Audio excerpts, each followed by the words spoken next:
देखिए, आज हम लोग जानेंगे कि हिंदी में 100 नंबर पढ़ना है और ये 9th 10th और 12th ये तीनों क्लास के लिए बहुत ज्यादा इंपॉर्टेंट है। और 100 नंबर हिंदी हम लोग आसान तरीके से धीरे धीरे करके पार्ट बाई पार्ट करके क्लियर कर लेंगे। ठीक है, तो हिंदी आप कितने नंबर का है? 100 नंबर का। इसमें से व्याकरण जो है 60 नंबर के देता है। 60 अंक आपको कहां से मिलेगा? व्याकरण से। और आपको 40 अंक कहां से आएंगे? तो बुक से आएंगे। 60 अंक आपको व्याकरण से रहेगा और 40 अंक आपको किताब से रहेंगे। ठीक है, जिसमें से 60 अंक हम सबसे पहले पढ़ाएंगे और उसके बाद फिर आपको बुक पढ़ा देंगे पार्ट बाई पार्ट करके। तो हिंदी में सबसे पहले 100 नंबर में कैसे कैसे पढ़े हम लोग? सबसे पहले ये जान लें कि हिंदी क्या है, हिंदी में पढ़ना क्या है। ठीक है, इसके बारे में सबसे पहले। और हिंदी आया कहां से, कैसे कि हिंदी की उत्पत्ति कैसे हुई, इसके जनक कौन है, इसके दिवस कब मनाते हैं और इसके पिता कौन है, इन सारी बातों को जान लेते हैं आज। इसके बाद हम लोग व्याकरण जानेंगे कि व्याकरण में क्या क्या पढ़ना है। उसके बाद आपका टॉपिक लिखवा देंगे और फिर इसके पार्ट बाई पार्ट करके हम लोग क्या करते जाएंगे? पढ़ते जाएंगे। देखिए, हिंदी कहा जाए इसका आप एक स्क्रीनशॉट भी ले सकते हैं या आप इसे आसान से रोक करके आप इसको अच्छे तरीके से कॉपी में भी उतार सकते हैं, है ना। और कोई दिक्कत हो तो आप इसे कमेंट्स के द्वारा इसका मतलब आप लिख करके भेजें। ठीक है, इसका आपको आंसर रिप्लाई दिया जाएगा। हिंदी संवैधानिक रूप से भारत की कौन सी भाषा है? राज्य भाषा है। हिंदी जो है संवैधानिक रूप से भारत की कौन भाषा है? राज्य भाषा है। और यह भारत में कहा जाए तो सबसे अधिक बोली जाने वाली भाषा है। एक बार एग्जाम में पूछा गया है कि भारत में सबसे अधिक बोली जाने वाली भाषा कौन भाषा है? तो हिंदी। भारत में सबसे अधिक बोली जाने वाली भाषा क्या है? हिंदी। हिंदी को संवैधानिक रूप से किसका दर्जा दिया गया है? तो राज्य भाषा का दर्जा दिया गया है। और हिंदी विश्व में पूरे नंबर 1 पर पहला स्थान पे अंग्रेजी बोला जाता है और तीसरा स्थान पर बोला जाता है कुछ बाबू हिंदी बोला जाता है। तो विश्व में तीसरे स्थान पर सबसे अधिक बोली जाने वाली भाषा है तो भाषा क्या है? हिंदी है। हिंदी के पिता किन्हें कहते हैं? भारतेंदु हरिश्चंद्र को। हिंदी के पिता भारतेंदु हरिश्चंद्र को कहा जाता है। और हिंदी दिवस पूछे आपसे, हिंदी दिवस कब मनाते हैं? तो हिंदी दिवस हम लोग 14 सितंबर को मनाते हैं। हिंदी दिवस 14 सितंबर को मनाया जाता है और विश्व हिंदी दिवस 10 जनवरी को मनाया जाता है। हिंदी दिवस पूछेगा तो कब मनाएंगे? तो 14 सितंबर के। लेकिन विश्व हिंदी दिवस कब मनाते हैं? तो 10 जनवरी के। अब हम लोग जानेंगे कि हिंदी जो है ये हिंदी की उत्पत्ति कैसे कैसे हुआ, ये हिंदी आया कैसे। तो सबसे पहले कहा जाता है कौन भाषा आया? संस्कृत भाषा। सबसे पहले ये प्राचीन काल से ही देवी देवता और ऋग्वैदिक काल से ही चला आ रहा है। जितने भी रामायण महाभारत वेद पुराण पवित्र सब ग्रंथ लिखे गए हैं तो सभी किस भाषा में लिखे गए थे? तो संस्कृत भाषा में। तो सबसे पहले संस्कृत भाषा की उत्पत्ति हुई और संस्कृत भाषा के बाद एक नया भाषा का जन्म हुआ जिससे नाम दिया गया पाली भाषा। और ये जो पाली भाषा है ये गौतम बुद्ध के समय में सबसे ज्यादा प्रचलित था। पाली भाषा के बाद आया प्राकृत भाषा जो मौर्य वंश में सबसे ज्यादा प्रचलित भाषा थे। और उसके बाद में आया अपभ्रंश के बाद में अवहट और तब जाकर के किस भाषा की उत्पत्ति हुई? हिंदी की। एक बार हम लोग फिर से रिकॉल कर लेते हैं। सबसे पहले संस्कृत के बाद आया पाली के बाद आया प्राकृत भाषा, प्राकृत के बाद आया अपभ्रंश के बाद आया अवहट और अवहट के बाद क्या आया? हिंदी। हिंदी अगर कहा जाए तो हिंदी संवैधानिक रूप से भारत की कौन भाषा है? राज्य भाषा है जो भारत में सबसे अधिक बोली जाने वाली भाषा है। विश्व में अगर पूछेगा तो कितना स्थान देंगे? विश्व में कहे तो तीसरा स्थान पे। हिंदी के पिता किन्हें कहा जाता है? तो भारतेंदु हरिश्चंद्र को। संस्कृत के पिता किन्हें कहते हैं? तो कालिदास के। अंग्रेजी के पिता किन्हें कहते हैं? तो जेफरी चौसर के, है ना। और हिंदी दिवस कब मनाते हैं? 14 सितंबर को। और विश्व हिंदी दिवस कब मनाया जाता है? विश्व हिंदी दिवस कब मनाया जाता है? तो 10 जनवरी को मनाया जाता है। ये रहा आपका हिंदी का पूरा परिचय था। अब हम लोग जानेंगे कि हिंदी में व्याकरण में क्या क्या पढ़ना और कैसे व्याकरण आया। ठीक है बाबू, अभी हम लोग जाने थे कि हिंदी में क्या क्या है पढ़ना और हिंदी क्या है ना। अब हम लोग जानेंगे कि व्याकरण में क्या पढ़ना है और व्याकरण क्या है। ठीक है, व्याकरण कहा जाता है, पहले बच्चा में याद करते थे कि जिस हिंदी वाक्य से शुद्ध ऐसे कि शुद्ध पढ़ना, शुद्ध लिखना, शुद्ध बोलना आ जाए तो उसे व्याकरण कहते हैं। ऊपर लेवल में आप ऐसा नहीं बोल सकते हैं। शुद्ध बोलना, अशुद्ध बोलना, शुद्ध पढ़ना, शुद्ध लिखना नहीं होता है। कहा जाता है कि जिस शास्त्र से, शास्त्र माने ग्रंथ, शास्त्र माने ग्रंथ, तो कहा जाता है कि जिस शास्त्र से शब्दों का शुद्ध रूप, शब्दों का क्या होना चाहिए? शुद्ध रूप। तो जिस शास्त्र से शब्दों का शुद्ध रूप तथा नियमों का निरूपण होता हो तब जाके उसे व्याकरण कहते हैं। जिस शास्त्र से शब्दों का शुद्ध रूप तथा नियमों का निरूपण होता हो तो उसे क्या कहते हैं? व्याकरण कहते हैं। अब व्याकरण के वो कैलेंडर माने भेद। व्याकरण के कितने भेद होते हैं? तो 5 भेद होते हैं। व्याकरण के कितने भेद? 5 भेद, है ना। पहला वर्ण विचार, दूसरा शब्द विचार, तीसरा वाक्य विचार, चौथा चिन्ह विचार और 5वां है छंद विचार। इस प्रकार से व्याकरण के कितने कैलेंडर हुए? 5। आ जाइए 5 के। हाँ चलिए ध्यान दीजिए। तो व्याकरण के 5 भेद होते हैं। वर्ण विचार, शब्द विचार, वाक्य विचार, चिन्ह विचार, छंद विचार। सब याद कैसे रखेंगे कि आगे के पीछे, पीछे के आगे नहीं।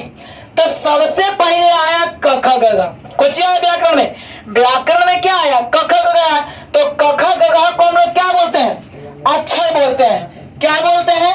अक्षर बोलते हैं। और अक्षर को क्या बोलते हैं? वर्ण बोलते हैं। ठीक है, तो पहला आया वर्ण। अब जब कई अक्षर मिलेंगे, जैसे हम यहाँ लिखे क से लेकर के ग तक कुल 52 कितना है? तो कुल वर्णों की संख्या कितना है? 52 है। तो अब क्या अकेले अकेले रहेगा तब वर्ण हो गया। अब मान लो कि लिखना है क ल कल, तो इसमें कितने अक्षर शामिल हुए? तो 2 वर्ण शामिल हुआ। और जब 2 को शामिल हुआ तो क्या चीज हो गया? शब्द बन गया। इस तरह से कई शब्द मिलके क्या बनेंगे? वाक्य बनेंगे। तो सबसे पहले आया वर्ण विचार, उसके बाद में आया शब्द विचार और उसके बाद में क्या आया बाबू? वाक्य विचार। और वाक्य के बाद हम लोग पढ़ेंगे चिन्ह विचार और उसके बाद में आया छंद विचार। इस प्रकार से व्याकरण के कितने वेद हुए? 5 वेद। अब देखिए व्याकरण के तो ये बातें थी, व्याकरण के परिभाषा था। व्याकरण में अब क्लास यहां से शुरू होना चाहिए वर्ण का। ठीक है, लेकिन एक छोटा सा टॉपिक जान लेते हैं, भाषा। ठीक है, और ये भाषा होता क्या है? क्या है भाषा? हम लोग इसके बारे में पहले जानते हैं। कहा जाता है कि भाषा वह माध्यम है जिसके द्वारा हम अपने भाव या विचार को एक दूसरे तक क्या करते हैं? प्रकट करते हैं या पहुंचाते हैं, तो उसे भाषा कहते हैं। अब समझ में नहीं आया, अब फिर ठेठ में समझ। भाषा वह माध्यम माने कौन चीज? साधन है जिसके द्वारा हम अपने भाव माने दिल के बात। अब मान ले कि हमारा दिल में कोई बात है, प्यार मोहब्बत वाला हो, चाहे मम्मी पापा से कोई बातें है, वैसा कुछ कहना हो, तो कहा जाता है कि भाषा वही माध्यम। अगर भाषा नहीं होता तो इस संसार में तोर मन की बात हम नहीं जानते, हमारे मन की बात आप नहीं जानते।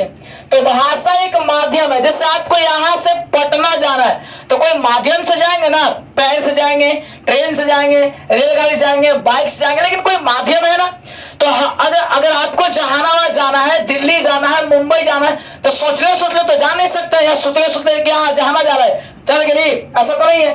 तो वही बोला गया कि भाषा वह माध्यम यानी कि साधन है जिसके द्वारा हम अपने मन की बात, अपने भाव या विचार को एक दूसरे तक क्या करते हैं? पहुंचाते हैं। जैसे आप डॉक्टर के पास में गए और डॉक्टर से कहा कि देखा हम रोगी ही, तू बतावा कुछ दिक्कत है ना, तो ऐसे बता देगा। तो वही बोला गया कि भाषा एक माध्यम है जो उसको पूछता है कि क्या दिक्कत है, क्या परेशानी है। अब वो आपकी बात, आप अपना बात उसे पूरा बताते हैं, तो एक माध्यम है, एक साधन है।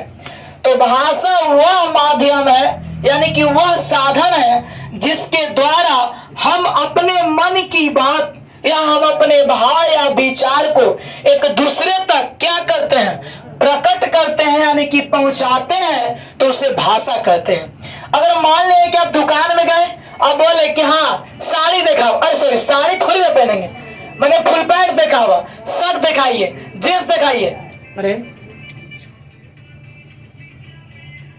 जींस दिखाइए, तो मान लें कि पसंद नहीं आया तो कैसे जानेंगे, अपने माध्यम को समझाते हैं ना। तो वही बात है कि भाषा वह माध्यम है या वह साधन है जिसके द्वारा हम अपने भाव या विचार को क्या करते हैं, प्रकट करते हैं, यानी कि पहुंचाते हैं, तो उसे भाषा कहते हैं। अब भाषा के कैलेंडर क्या है, तो भाषा मुख्यतः 3 प्रकार के होते हैं।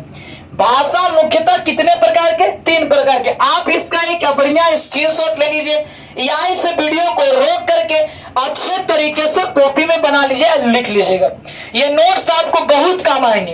क्लियर।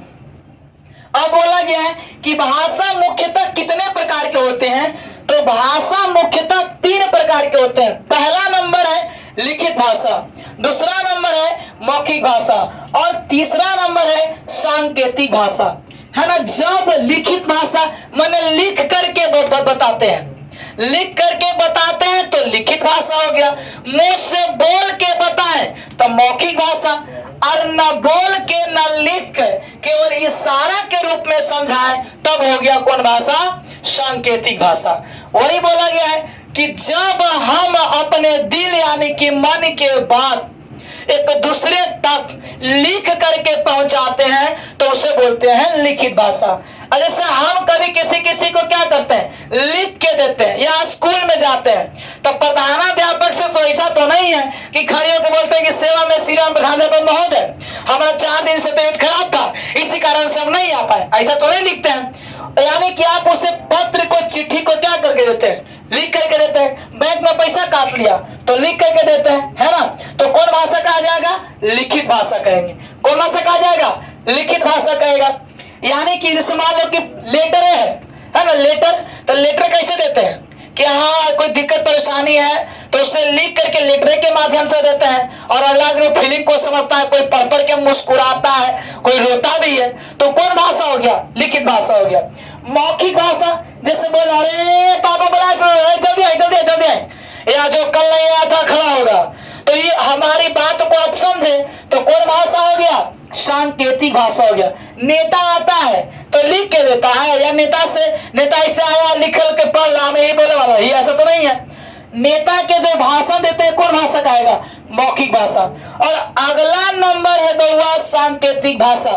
इस सबसे खतरनाक है, कहता है कि जब हम अपने दिल की बात एक दूसरे तक न लिख कर न बोल कर केवल इशारा के रूप में समझाते हैं, केवल संकेत के रूप में बताते हैं, तब उसे कौन भाषा कहते हैं, सांकेतिक भाषा कहते हैं। जैसे मान लिया जाए रेलवे सिग्नल गिर गया तो रेलवे वाला चिल्लाए थे हट जी हाँ हम आवी थी, हट जी हाँ हम आवी थी, ट्रेन वाला हम आवी थी, ऐसा बोला होता है नहीं।